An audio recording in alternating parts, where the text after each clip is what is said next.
ఎక్కడైనా చూసారా డాగ్ ఇంకా క్యాట్ ఫ్రెండ్షిప్ చేయటము? మా ఇంట్లోనే జరుగుతుంది ఇది. బట్ మీ అందరికి ఒక స్టోరీ చెప్పాలి. అత్తయ్య వాళ్ళు ఊరు వెళ్తున్నారు అనేసి చార్లీని మమ్మీ వాళ్ళ ఇంటికి తీసుకెళ్ళమన్నారు. అప్పటికే సిక్ గా ఉండడం చూసి డౌట్ వచ్చి హాస్పిటల్ కి తీసుకెళ్లాను. మ్యాటర్ ఏంటంటే ప్లేట్లెట్స్ డ్రాప్ అయ్యాయి. సో ఇంకా కంటిన్యూస్ గా 3 days హాస్పిటల్ చుట్టూ తీసుకొని వెళ్ళాను సెలైన్స్ కోసం అని.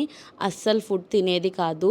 బాడీ కూల్ అవ్వడం కోసమని ఇలా ఐస్ క్రీమ్ తినిపించాల్సి వచ్చేది. పాపం చాలా సఫర్ అయ్యాడు. కనీసం కూర్చున్న చోటు నుంచి లెగటానికి కూడా ఇబ్బంది పడేవాడు. Now I'm so happy that he recovered in 15 days with papaya leaves. వాటి రసం తాగించడం వల్ల డ్రాప్ అయిన ప్లేట్లెట్స్ అన్ని రికవర్ అయ్యాయి and he is normal to his position. Also medicines కూడా వర్క్ అయ్యాయి. ఇదంతా నేను ఎందుకు చెప్తున్నాను అంటే సీజనల్ చేంజెస్ వల్ల మనకే కాదు వీటికి కూడా ఎఫెక్ట్ అవుతాయి. ఎవరింట్లోనైనా పెట్స్ డల్ గా ఉంటే ముందే రికగ్నైజ్ చేసుకోండి, అది సివియర్ కాక ముందే అని చెప్పడానికే ఈ వ్లాగ్.